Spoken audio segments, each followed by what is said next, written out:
Today is October 14th.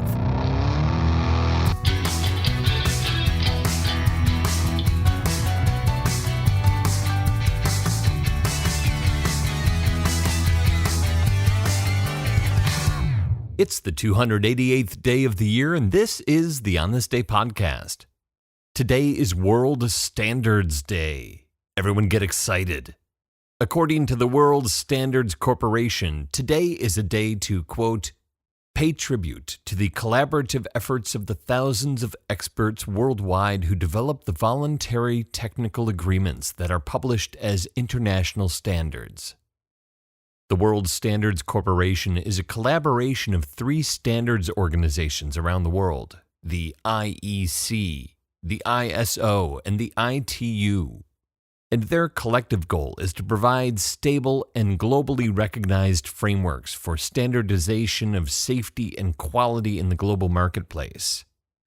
The WSC partners also work in conjunction with the IEEE and the IETF to set international standards for manufacturers to adhere to in order to produce reliable commercial products and electronics goods. So on this World Standards Day, take a look at the back or bottom of whatever new gadget you just bought, and if you see any of those abbreviations there, that's what that's all about. Chuck Yeager climbs into the cockpit of the Bell X-1 on this day in 1947. The X-1 is an experimental plane designed by Bell Laboratories in Buffalo, New York. It's not much more than a seat crammed in the nose of a rocket.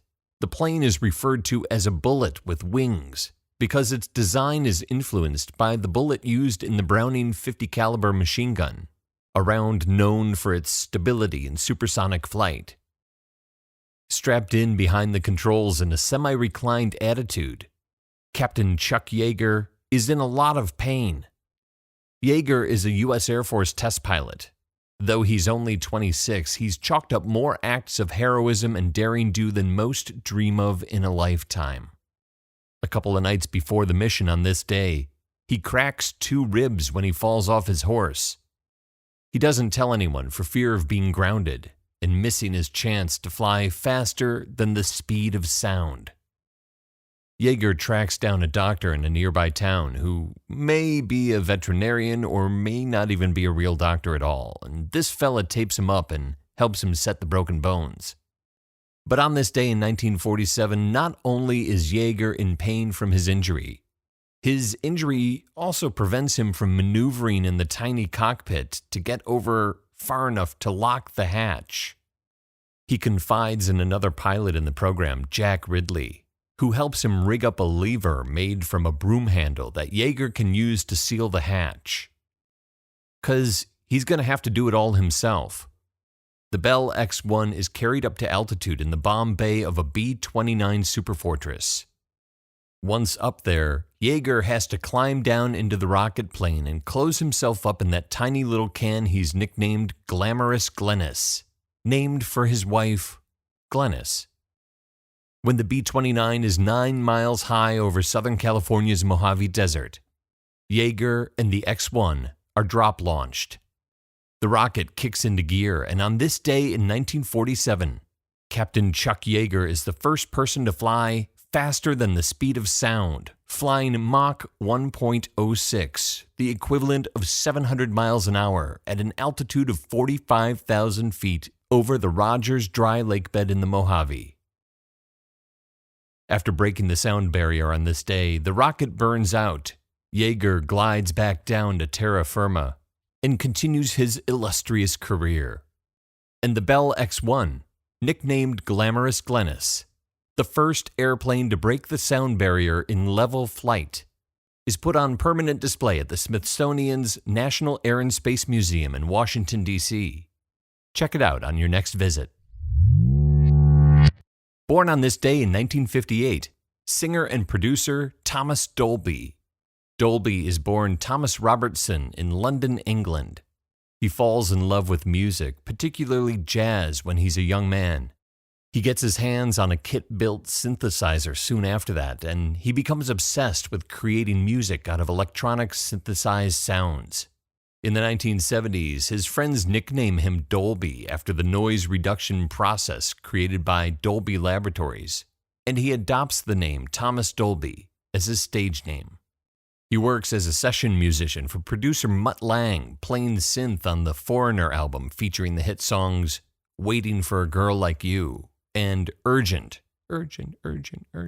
as well as Def Leppard's Pyromania album. He does session work with Lena Lovitch, Robin Hitchcock, and the Thompson Twins, and co-writes and produces the Houdini song Magic's Wand.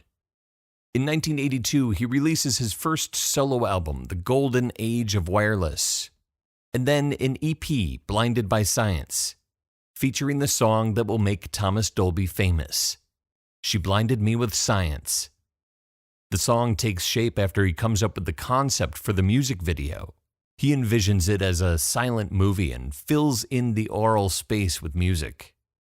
Dolby is considered a one-hit wonder after the success of Science, which features British scientist Magnus Pyke interjecting "Science" periodically throughout the song. But he releases a few more albums after that, The Flat Earth in 1984, and my favorite, Aliens Ate My Buick in 1988. In 1993, Dolby starts a software company called Headspace, and he gets involved in the tech industry, spending 15 years in Silicon Valley, where, among other tech collaborations, he acts as musical director for the TED conference. And along the way, he releases a few more albums, does a few film soundtracks, and takes a position as professor of the arts at Johns Hopkins University. Thomas Dolby, born on this day in 1958, is in the middle of what will surely be an incredibly productive career with many more contributions made to the fields of the arts and technology. And he will be remembered for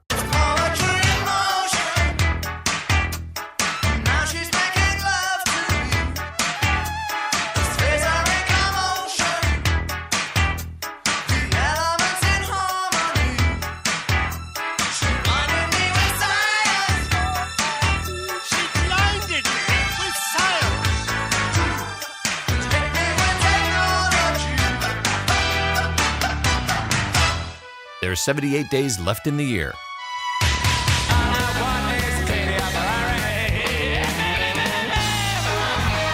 On This Day is produced by me, Dave Schultz. Thank you very much for listening. On this day in 1968, American sprinter Jim Hines becomes the first man to break the 10-second barrier in the 100-meter sprint with a time of 9.95 seconds at the 1968 Mexico Summer Olympics. So if you're still listening, talk to you tomorrow.